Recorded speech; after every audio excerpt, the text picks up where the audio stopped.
요즘 월마트나 코스트코 가보셨어요? 라면 코너에 가보면 정말 깜짝 놀라실 겁니다. 그 넓은 매대를 새빨간 한국 라면들이 가득 채우고 있거든요. 작년 한 해 한국의 라면 수출액은 12억 달러를 넘어섰고 우리 돈으로 약 1조 7천억 원에 달하는 역대 최고 기록을 세웠습니다. 특히 미국 시장에서의 성장세가 무서운데 최근 몇 년간 매년 30%가 넘는 폭발적인 성장률을 보여주고 있죠. 많은 사람들이 그거 불닭 챌린지 때문이잖아. 혹은 K-드라마 같은 한류 덕분이지라고 쉽게 말합니다. 물론 틀린 말은 아니에요. 하지만 그게 정말 전부일까요?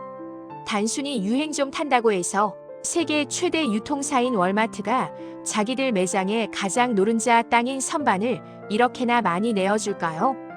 오늘 영상에서는 바로 이 성공 뒤에 숨겨진 어쩌면 월마트조차 제대로 파악하지 못했을 K라면 기업들의 소름 돋는 현지화 전략을 낱낱이 파헤쳐 보겠습니다.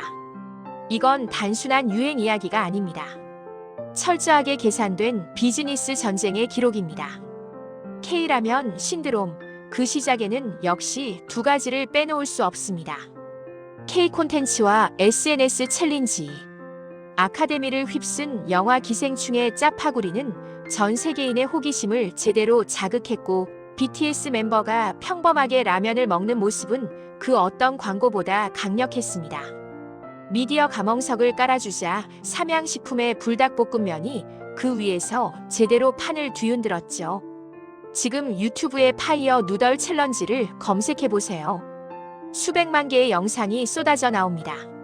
새빨간 소스에 비벼 눈물 콧물 쏟으면서도 즐거워하는 그 모습들. 이건 더 이상 음식을 먹는 행위가 아니었습니다. 전 세계 젊은 세대가 함께 즐기는 하나의 놀이 문화로 자리 잡은 거죠. 이 열풍의 중심에는 K라면 특유의 맛있게 매운맛이 있었습니다. 혀를 마비시키는 일본의 와사비나 멕시코 할라피뇨와는 차원이 달랐죠. 스트레스는 풀리고 계속 도전하고 싶게 만드는 이 중독 매운맛은 미국의 지세대에게 대담하고 예측 불가능한 맛으로 받아들여졌고 완전히 새로운 트렌드가 됐습니다. 한 컨설팅 기업의 연구에 따르면 지세대 소비자 2명 중 1명 이상이 이런 달콤하면서도 매콤한 이른바 스위트 스파이시 조합을 즐긴다고 할 정도니까요. 여기까지가 우리가 아는 성공 신화의 일막입니다. 하지만 진짜 이야기는 지금부터입니다. SNS가 지핀 작은 불씨를 꺼뜨리지 않고 오늘날의 거대한 불길로 키워낸 K라면 기업들의 진짜 전략은 따로 있었습니다. K-라면이 아시안 마켓을 넘어 월마트, 코스트코 같은 미국 주류 유통망의 중심에 서기까지 우리 기업들은 크게 3가지 핵심 전략을 구사했습니다.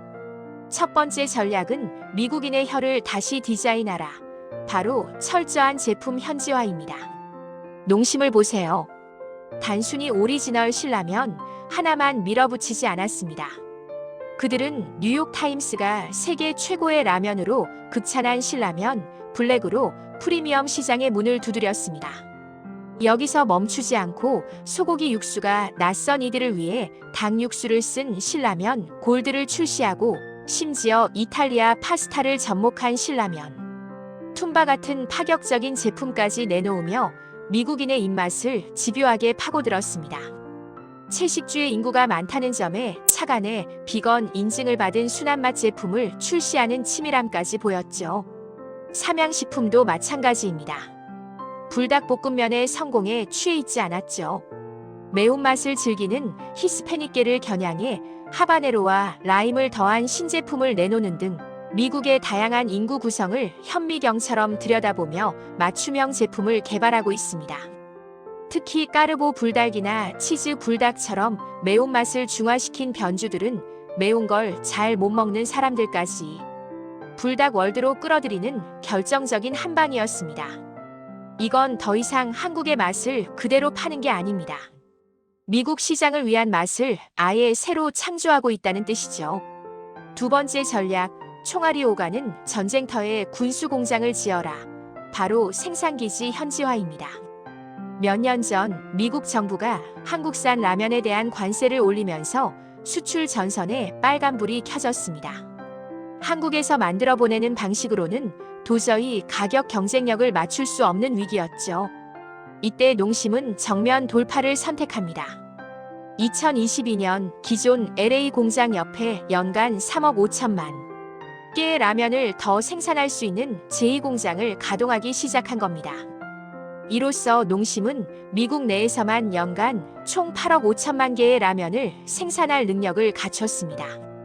이건 단순히 관세 문제를 피한 것을 넘어 폭증하는 현지 수요에 즉각 대응하고 물류비를 획기적으로 줄이는 신의 한 수였습니다.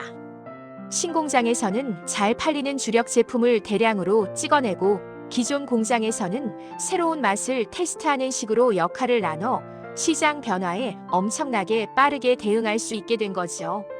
오뚜기 역시 캘리포니아에 생산 부지를 확보하고 뉴욕에 물류 창고를 마련하는 등 총 565억 원 규모의 투자를 단행하며 미국 본토 공략을 위한 실탄을 장전하고 있습니다. 반면 삼양식품은 아직 미국 내 공장이 없어 관세 부담이 있지만 이를 막강한 브랜드 파워와 현지 법인을 통한 유통망 장악으로 이겨내고 있습니다.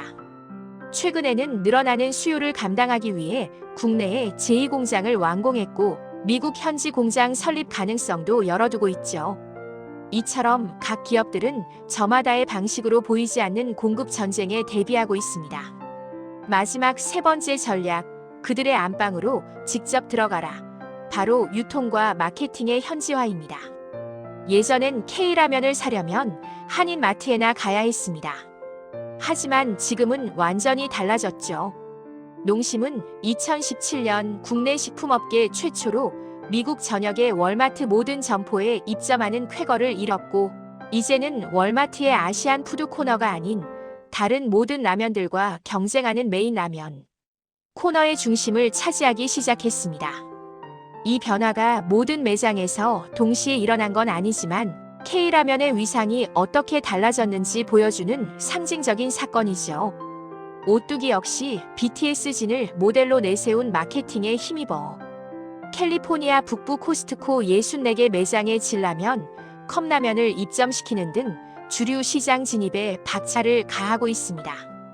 온라인에서는 아마존의 공식 브랜드관을 열어 누구나 쉽게 K라면을 살 수 있게 만들었고 오프라인에서는 정말 상상도 못한 방법으로 소비자들을 만나고 있습니다. 농심은 뉴욕 맨해튼 한복판에 한강공원에서나 보던 즉석라면, 조리기를 갖춘 팝업 스토어를 열었는데 현지인들의 반응은 그야말로 폭발적이었습니다. 이건 단순히 제품을 파는 게 아니라 라면을 끓여 먹는 한국의 경험과 문화 자체를 파는 겁니다. 이야, 정말 차원이 다른 마케팅이죠. 이런 치밀한 전략의 결과는 놀라웠습니다.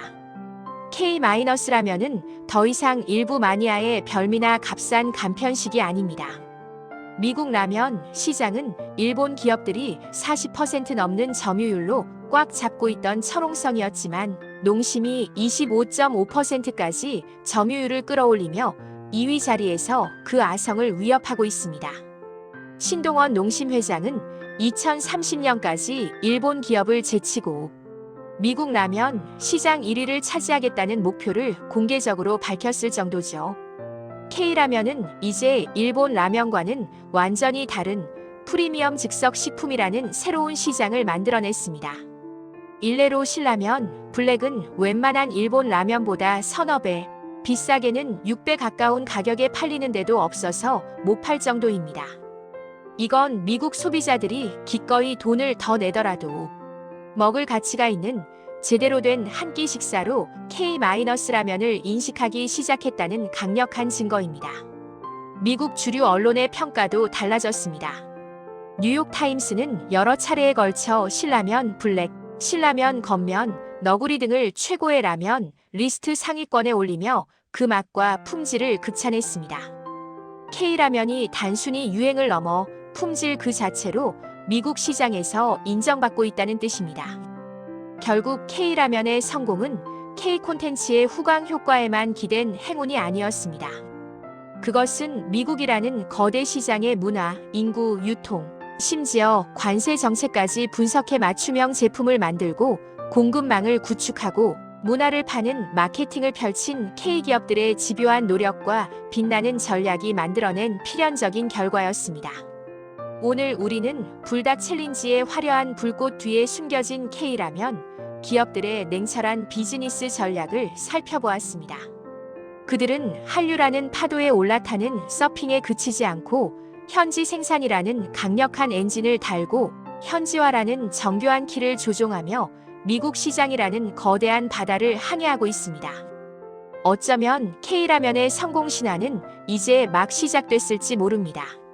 라면을 필두로 냉동김밥, 떡볶이 같은 다음 K푸드 주자들에 대한 기대감도 점점 커지고 있죠.